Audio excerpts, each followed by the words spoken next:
Can you believe it? It's the last week in September already, and we know what that means. No, I'm not talking about crispy leaves and blankets and pumpkins and putting the heating on, although clearly I'm here for all of those things. I'm talking about how a new academic year has well and truly begun, and that means that drama school auditions will soon be getting started if they haven't already. Whether you're a singing teacher preparing those bright-eyed hopefuls, or you're a singer yourself, staring down the barrel of application forms, monologues, sheet music, and nerves, this episode is for you as we take a look at 10 tips for surviving and thriving in those upcoming drama school auditions. Just a note before we begin, I've helped prepare many students for higher education auditions, with places being secured at GSA, Performers, Chichester, Lane, and I've also sat on many audition panels at Italia Conti.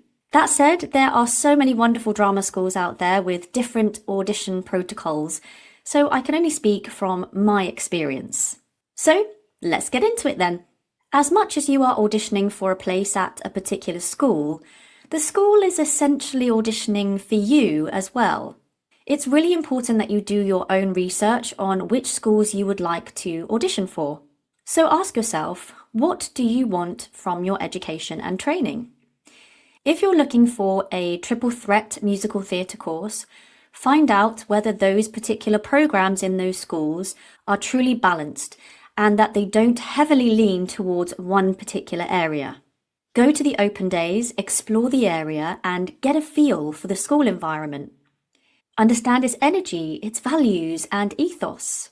Notice how they support creativity and individualism and student growth, and whether the atmosphere feels like a place where you could thrive.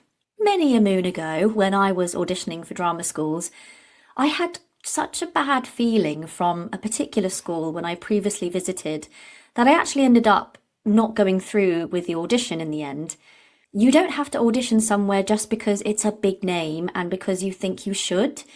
You need to be auditioning for the places that can help you develop your skill set, enhance the great stuff you already have, and help you prepare for the professional artistic world. So tip number 1, do your school research. On to tip number 2, understand the brief. It's worth remembering that requirements can differ from school to school. It's not uncommon to be asked to prepare one pre-1965 legit piece and one contemporary piece. And really understanding what legit means can be crucial. It's not just about the era and the fact that it's pre-1965. It's a vocal quality that the panel are likely looking out for.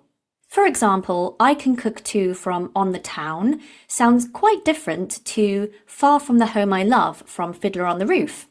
But they were both written pre-1965. The difference is the vocal quality. I Can Cook Too is very much a brassy, chest voice-led song compared to Far From the Home I Love, which has a little bit more of that lyrical head voice dominant sound. Exploring this legit style well before your audition is essential.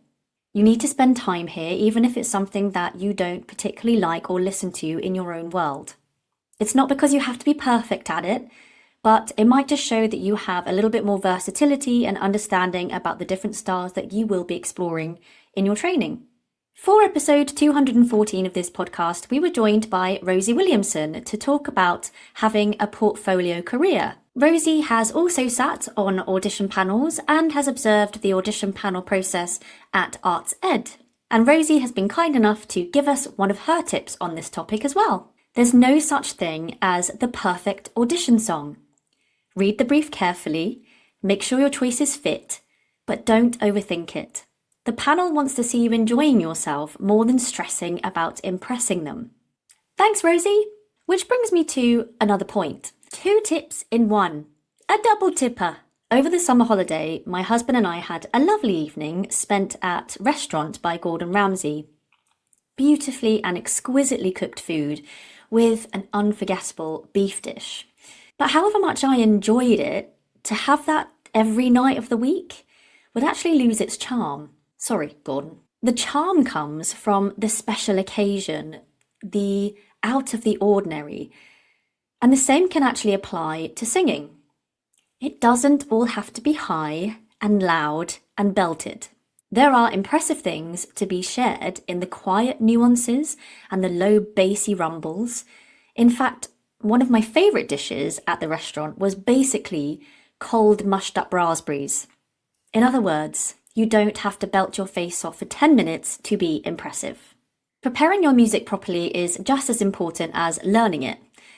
Firstly, make sure your piece is in the correct key and that your sheet music is a well-arranged edition that is not some dodgy version from the internet that you could download for free.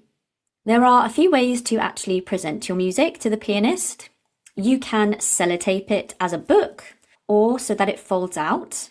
You can slip it into plastic wallets, although some pianists don't like this because of the light catching the plastic and it causing a glare, or hole punch it into a folder.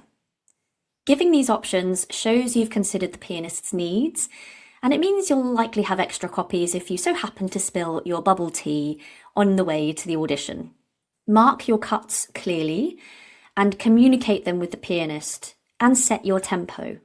The pianist has probably heard and played the song that you are bringing, but I still think it's important to establish the pace that you want, whether that's clapping or tapping your leg or giving a verbal cue.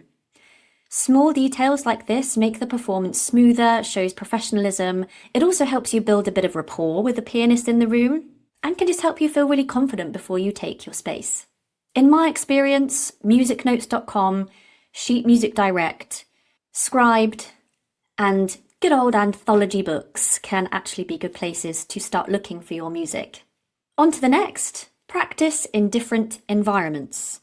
Maybe you have attended one of the school's open days or even attended an audition prep day, which might be able to give you an idea of the performance space and what that's like acoustically. But you can't guarantee you'll be in the same room on audition day, and maybe you haven't been able to get to the venue at all. So this can be a little bit of a tricky one to plan. But what you can do is practice singing in lots of different acoustic environments. That way you're ready for whatever space you walk into. I think we've all felt the fabulousness of singing in a really live space like the bathroom where our sound just bounces right back at us. But a dead room with carpet and curtains and soft furnishings can swallow the sound up and make us want to push harder to compensate. And that's where our singers can get in trouble. So try rehearsing in contrast: the bathroom, then the bedroom, maybe sit in the wardrobe if you're feeling brave. The more variety you give yourself, the less you'll be thrown on the day. Next, take your time. Sometimes singers enter the audition space like they've just walked into a sports hall ready for a dreaded bleep test or some other nightmare PE lesson. Take your time. Instead of charging into the room, galloping to the pianist, sprinting to your spot and then apologetically jogging out again, give yourself permission to slow it down. Walk in with calm confidence, take a moment to say hello to the panel, and move through your space at your own pace. You are absolutely not wasting their time. They want to see you, to hear you, and to get to know you.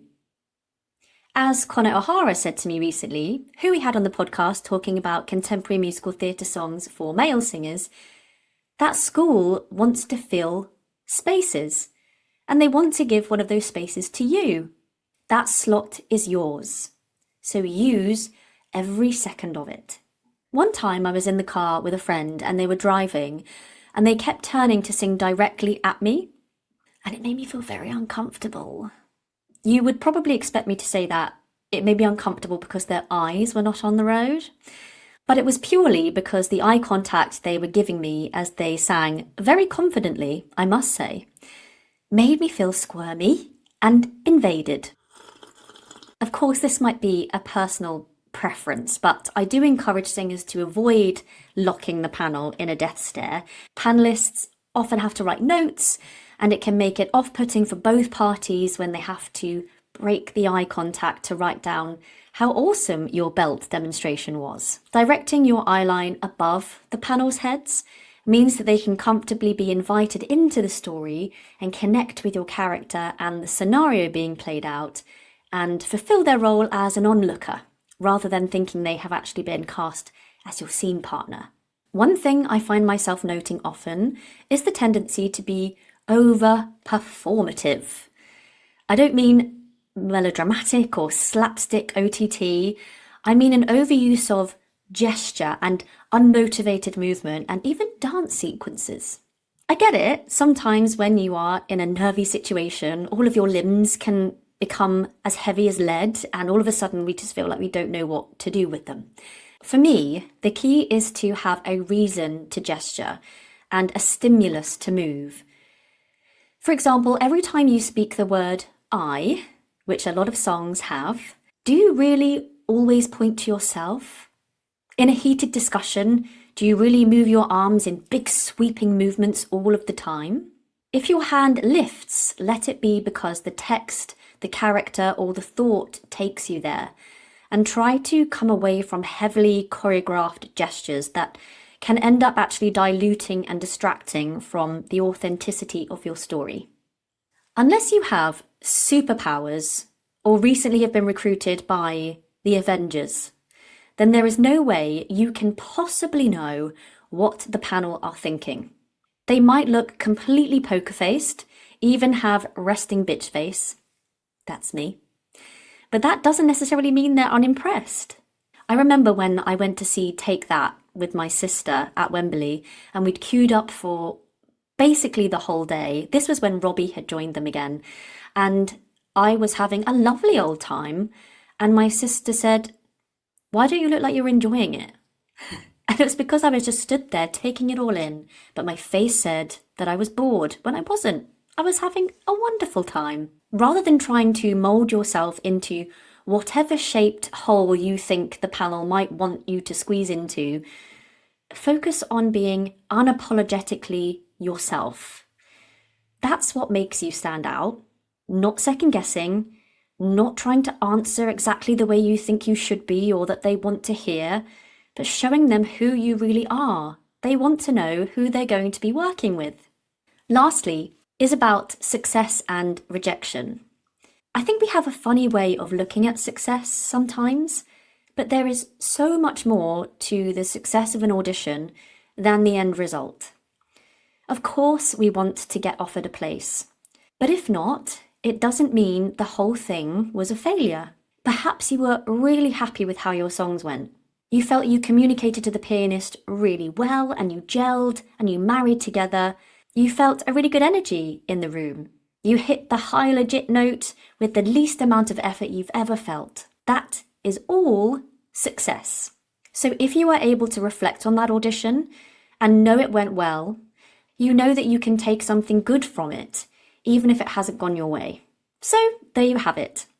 My top 10 tips for surviving and thriving in drama school auditions. From doing your research and understanding the brief, to preparing your music properly, practicing in different acoustic environments, managing your presence, and staying true to yourself. Every little detail counts. Remember, auditions are not always about getting a yes or a no. They're an opportunity to grow, explore your artistry, and show panels who you really are. Celebrate the small wins along the way, and don't forget to enjoy the process. Whether you walk out with an offer or not, if you've prepared thoughtfully, performed authentically, and connected with your material, that's a success in itself. So take a deep breath, trust your training, and let your skills do the talking. You've got this. That's it from me. Until next time.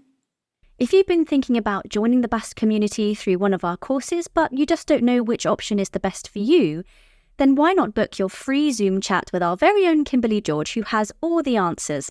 Head over to basttraining.com/book-a-call/ and click that big blue button. That's basttraining.com/book-a-call/.